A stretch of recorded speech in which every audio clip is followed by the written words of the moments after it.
Bismillahirrahmanirrahim.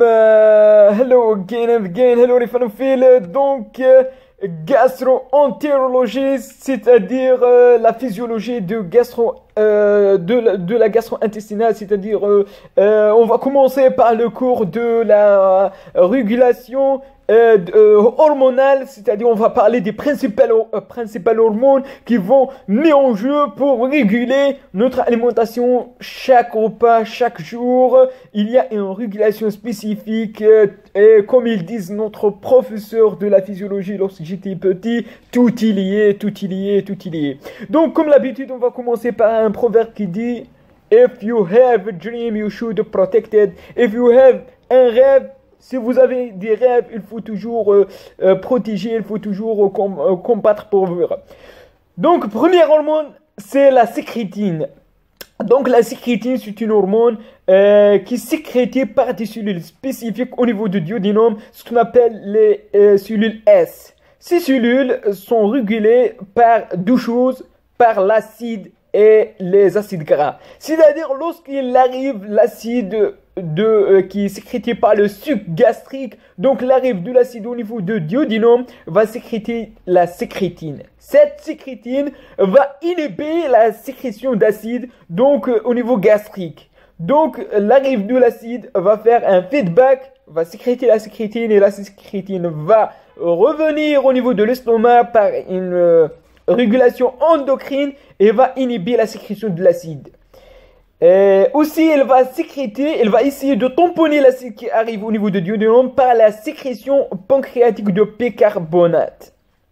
Donc, la bicarbonate va sécréter par la fonction exocrine du pancréas, donc va augmenter la sécrétion de bicarbonate pour tamponner l'acide. Et va augmenter la sécrétion de la bile parce que on a dit que c'est une régulation par les acides gras, donc pour faciliter l'ingestion des acides gras. Deuxième chose, la cholécystokinine.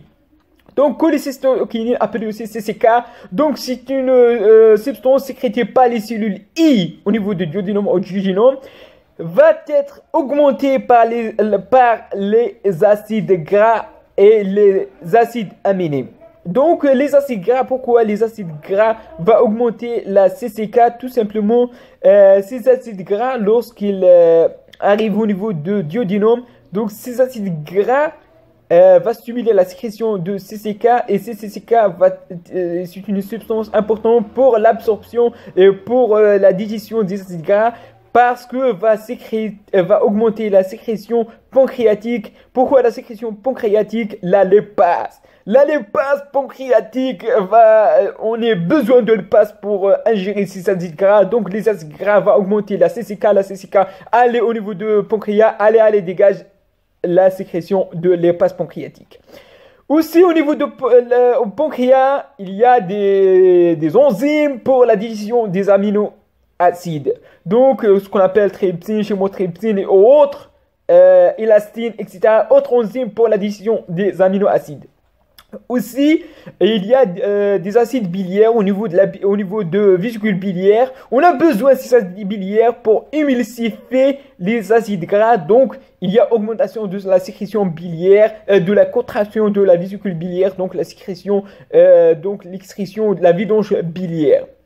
Et lorsqu'on vide une vésicule biliaire, on a besoin d'un porte pour sortir au niveau du duodénum, et le porte c'est le sphincter Oddi. Donc on a besoin d'une relaxation de sphincter Oddi.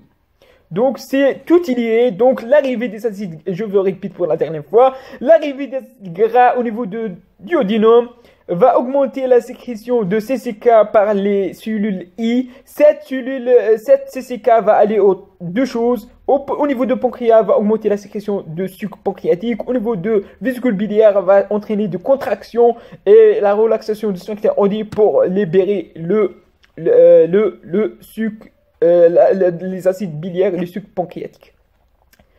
Gastrine. Gastrine, c'est l'hormone le plus important. C'est l'hormone essentielle pour la sécrétion des protons au niveau gastrique. Donc la source de gastrine, c'est les cellules G au niveau de l'estomac, et aussi on trouve des cellules G parfois au niveau du duodénum.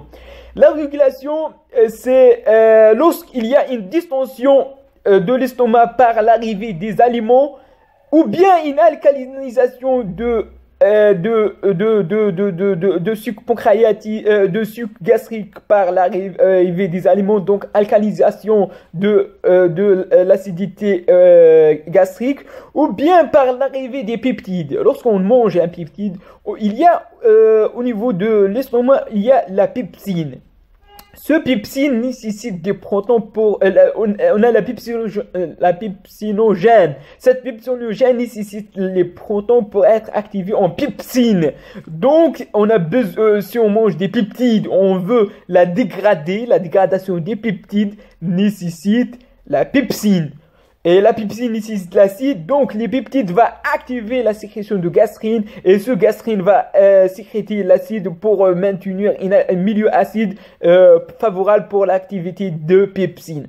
Aussi, la stimulation vagal par le regard, par smiling, c'est-à-dire lorsqu'on l'odorat des aliments, un pizza, etc., un hamburger. Donc, avec le regard, donc on regarde l'aliment, donc on va sécréter la stimulation vagale, c'est-à-dire acétylcholine. L'acétylcholine va sécréter une substance qu'on appelle GLP, c'est-à-dire gastrine releasing peptide, c'est-à-dire un peptide qui va libérer la gastrine. Et la gastrine va augmenter l'acidité de l'estomac. Donc, quel est le rôle de gastrine? Donc, le mécanisme d'action de la gastrine, principalement, elle va augmenter la sécrétion de protons. Elle va augmenter aussi la motilité gastrique. Donc, la motilité de l'estomac, donc, il est essentiellement, si je peux dire, pas un bêtise, seulement activé par le gastrine, donc la motilité au niveau de l'estomac. Il y a aussi un facteur de growth, c'est-à-dire de développement de la mucus gastrique. Donc, mais principalement, c'est l'hormone le plus... Il y a 3 hormones, si on peut le dire, pour la sécrétion d'acide. On va parler au niveau du cours de pharmacologie, Inch'Allah. Donc, on a l'acétylcholine, va stimuler les cellules pariétales pour sécrétion de l'acide. Aussi, l'histamine par un rôle paracrine, donc, et aussi la gastrine. Donc, principalement, c'est la gastrine qui va sécréter à peu près de 80% de l'acide. Donc, c'est un stimulateur assez puissant, Donc, il pense c'est l'une des le plus important donc pour la sécrétion d'acide. Dernier hormone qu'on va parler aujourd'hui, c'est la GIP, donc gastric inhibitory peptide ou glucose-dependent insulinotrophic peptide, le GIP. Donc ce GIP est sécrété par les cellules K au niveau du duodénum et duodénum. Donc il était régulé par l'arrivée des aliments. Lorsqu'on parle d'aliments, soit un glucose, lorsqu'on ingère un glucose, soit des acides gras, soit des aminoacides. Donc, l'alimentation, lorsqu'on mange quelque chose, il arrive l'aliment au niveau de duodénum, donc on va sécréter ce GIP. Ce fameux GIP, c'était un activateur pour la sécrétion de l'insuline au niveau des cellules les cellules de l'angiotensin au niveau de pancréas. Donc, c'est un puissant hormone qui va sécréter l'insuline au niveau du pancréas. Donc, si on on va terminer par la sécrétion de l'insuline de pancréas. Si on pense le pancréas, donc on a parlé de pancréas, elle va sécréter l'insuline par le GIP, elle va sécréter la sucre pancréatique par la sécrétine, donc la sécrétine va sécréter la bicarbonate au niveau de pancréas.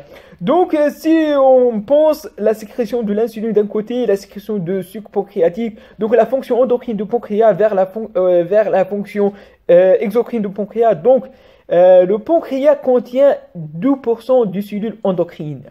Seulement 2%. Et 98% de cellules exocrines. C'est 2%, seulement 2%, une petite cellule qui va sécréter l'insuline. Donc, l'idée et l'insuline, c'est le plus important hormone au niveau du corps humain. Sans insuline, on peut pas vivre sans insuline. Donc 2%. C'est pas grand-chose, mais ce sont des petites cellules bien différenciées, capables de sécréter l'insuline. Donc l'idée, c'est même si vous êtes minime, pas un grand taille comme 90% des cellules exocrines, mais peut faire un grand chose. C'est ça l'idée. C'est la minorité, c'est pas quelque chose de mal, mais tu peux faire un grand chose et un excellent travail. Donc, 1% du cellules de bêta-adénogenèse contrôler tout le corps humain. Donc, c'est magnifique la notion de pancréas et les cellules exocrines et les cellules endocrines. Donc, le GIP va augmenter la sécrétion d'insuline face à un repas riche en glucides pour diminuer la glycémie, bien sûr.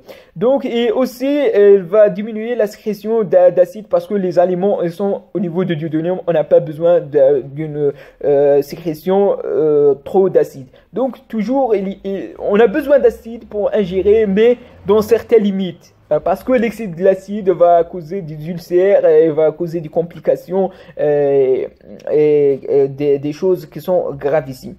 Donc c'est ça la première partie du cours. Donc la sécrétine, sécrétée par les cellules S au niveau du duodénum, activée par les acides et les acides gras. Le rôle, c'est la diminution de sécrétion d'acide et la sécrétion de bicarbonate par le pancréas et la bile pour l'addition biliaire. La CCK, c'est sécrétée par les icelles. Le rôle, donc, elle est régulée par l'arrivée des acides gras et les aminoacides. Donc, elle va augmenter la sécrétion pancréatique et elle va augmenter aussi la contraction des vésicules biliaires. Elle a besoin, la porte ouverte, donc une relaxation de sphincter Oddi. Le gastrine, principale hormone pour la régulation de l'acidité. La source sont les cellules G au niveau de l'antre de l'estomac, au niveau de duodénum. Donc, elle va augmenter. Elle va réguler par l'augmentation de la distension au niveau de l'estomac, l'alcalinisation, les peptides et la stimulation vagale par le GRP.